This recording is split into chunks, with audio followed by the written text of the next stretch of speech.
This is Scott the Fix-It Guy. Our goal with our videos is to empower you to be able to do the repairs on your own and save a whole lot of money and also get that great feeling of having fixed it by yourself. Today we have a squeaky Samsung dryer, and we suspect it may be the roller support wheels. So we're going to take off the top panel by removing two Phillips head screws from the back, upper left and upper right hand corner.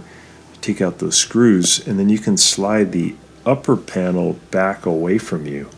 Sometimes it's kind of hard to move. I use a standard head screwdriver to kind of pry it back a little bit. Then you can go back about an inch, and then you can lift it right off. And that's going to give you some access to pull off this control panel on the top. You want to just reach in there and pull it away from you. And you may use a standard head screwdriver to gently pry up to help to unloosen a couple of these little clips.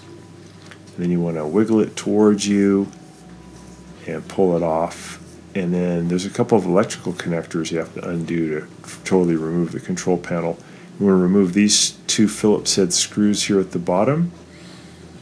They're helping to hold on the front panel. And then you're going to remove these four here at the top that are helping to hold on the front panel. So we took off the top panel, the control panel, and now we're taking off the front panel. And we got a kit here that comes with a new belt, 4 new rollers, and a new idler wheel. These are all the things that can squeak. So we're taking out these two machine screws, one here and one a little bit higher up. They're also holding on the front panel. And now we should be able to pull the front panel back. There are two clips you want to push down with the standard head screwdriver, this one on the left, this one on the right, and then the panel will come towards you. And there's one more piece that you want to undo for the door switch. Be careful here of these sheet metal on the front panel. It's very sharp. Maybe even wearing gloves is a good idea.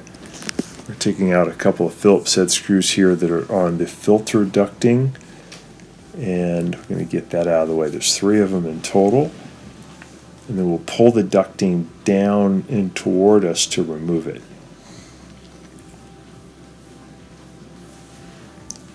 If you pull out the filter, it makes it even a little bit easier to get that out. There we go. And we're going to remove this one electrical connector for the moisture sensor. We're going to push in with our thumb and then wiggle it loose. There we go. Now we can take off this bulkhead, which is holding on. Actually, we're going to take off the upper frame piece first. There's 2 Phillips head screws on the left, 2 on the right that are holding it in position. Should come right off. Oftentimes you have to wiggle these things off after you get the fasteners out. So there was 2 on the right, 2 on the left, and then we're going to gently wiggle this out. There's still some wires connected to it. Oh, actually there's one here, one more screw here at the top we're going to take out. That's part of the control on the left. We have to get that screw out too. So now that all the screws are out, we're going to gently wiggle it out, get these wires out of here.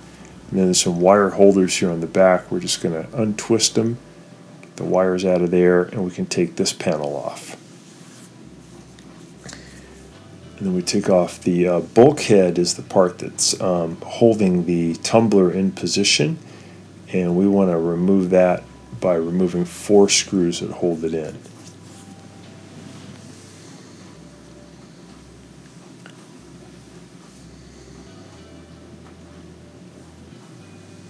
So I'm just going to undo these wire holders also because that's part of the bulkhead, and we got to get the bulkhead off. Going to get that wire out of the way. So zip off that one.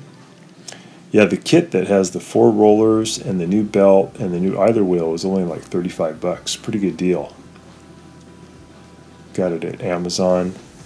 So zip out. Those screws are holding on the bulkhead, and we're going to lift the bulkhead up a little bit by about maybe a 1/4 of an inch and then pull it toward us. And then we'll have to get the belt off of the tumbler. So we do that. To do that, we lay down get closer so we can see what we're doing. And we push the idler wheel to our left, takes the tension off of the belt, and we can pull it off of the motor pulley. And then what we noticed is that this support wheel on the left was really messed up. It had just worn out in a really strange way, and that's what was making all the squeak. So we're going to replace that. Usually you can just replace the wheel, but in this case the post that it rides on is also looking kind of worn out. So I'm going to take my crescent wrench and grab the front of it and spin it off. There's a nut behind it, so I'm holding onto the nut with my fingers. Usually you don't need to use pliers or a crescent wrench to hold it. You can usually just use your fingers. It will come loose. If the nut starts to move, though, as you're spinning the post, you can grab it with a pair of pliers or vice grips from behind. Even though you can't see it, you can just reach up there and grab it.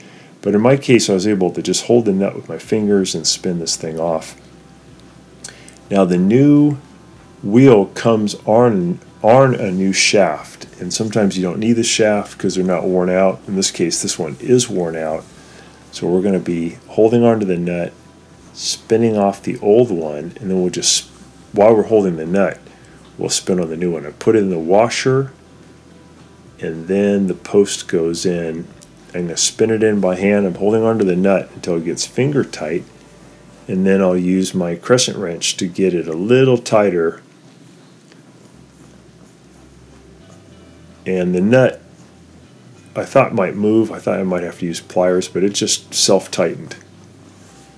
So that is actually done. And I grabbed the shaft and I bent it, not the shaft, but the support for the shaft a little bit to my right, because this shaft for some reason was not lined up really well. You probably won't have to do that. I'm not sure what happened. Maybe at the factory they didn't install it right, and it was bent a little bit to the left.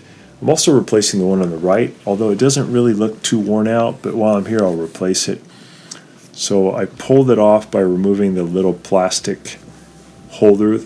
I pried that off. I pried off the new wheel off of its post. I put it on the old post, and then I put the little little plastic piece in there that fits into a ridge that holds on that wheel. So that post was actually in good shape. Wheel was actually in pretty good shape too, but I thought might as well replace it. So we get that into position, and this is the new idler wheel that comes with the kit. There's the part number, and it's pretty easy to replace. So I take it out of its plastic bag. I'm going to use my Phillips head screwdriver to take off one Phillips head screw that's holding it, take out the screw, and I'm going to remove it from its spring. Pretty easy just to pop that spring out. And I get the old one out of there, get the new one in its place. I'm going to put the spring in position.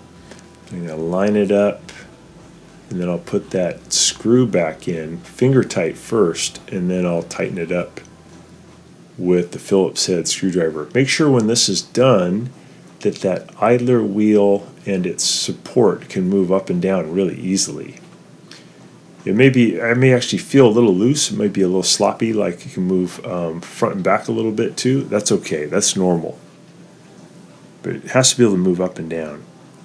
Also comes with a new belt. So while I'm here, I'm going to put the new belt on. I took off the old one. I'm going to slide the new one on. It has the rubber side down toward the tumbler and the cloth side up toward you.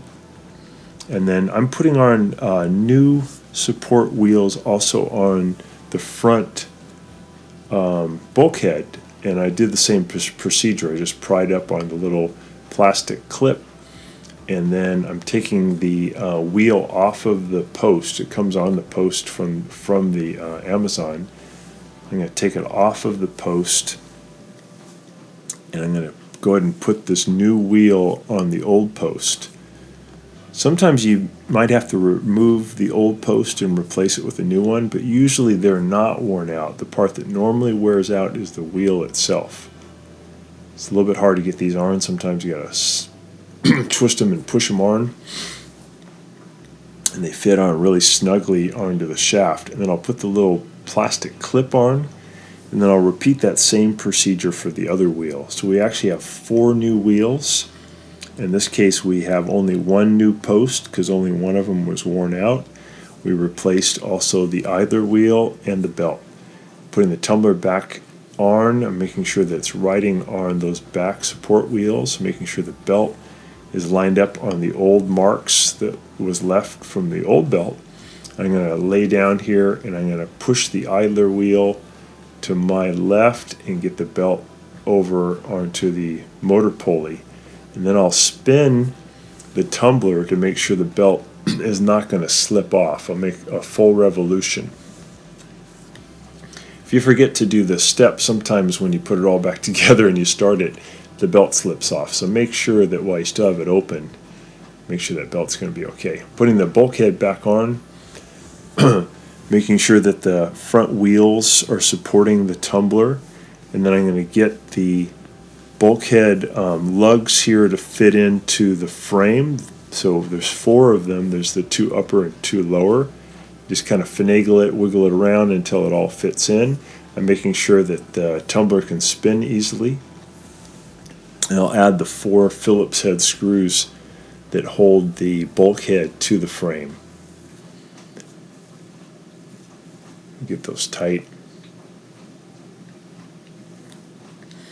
And we're almost done, and this should get rid of any squeak. In this case, I'm pretty sure it was that left support wheel because it was really worn out. So I'm putting the wire back into these little wire holders that are on the bulkhead. And I'm slipping these 2 control wires through the front of the this frame piece that holds onto the controller, and then I'm going to add the screws to hold it in. It actually has little ridges that fit into the frame to help you guide it in. It's pretty cool.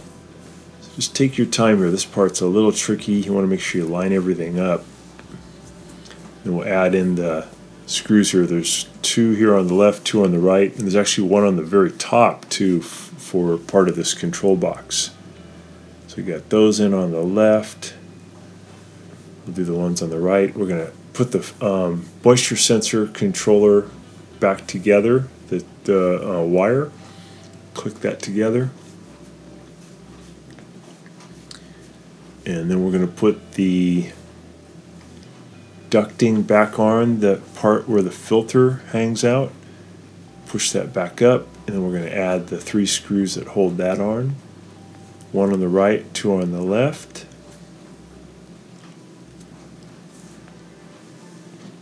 So this is kind of a long procedure, but it'll get everything renewed. You have a new belt, you have new idler wheel, and you have 4 new support rollers.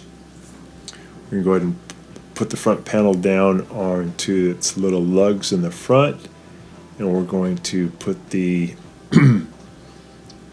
door switch plug back in. Again, be careful of the sharp edges. Push that in until it clicks. We'll add those 4 screws to the top. Get those done, and we'll add these 2 kind of coarse threaded ones here at the bottom, and then 2 fine machine threaded ones here on the left. And we can put the control panel back in. We're going to slide these little modular connectors back in, and then we'll push the control panel into position until it clicks. Put the top panel back on. We'll slide it back toward us. Once it's in position, we'll put the 2 Phillips head screws on the back to hold it. And then after you plug it back in, you can take it for a test drive, and you should be squeakless. There we go. So back to normal, no more terrible sounds, and we got a healthy dryer. So hope this has been helpful to you to fix your Samsung dryer. Thanks so much for watching, and please subscribe when you get a chance.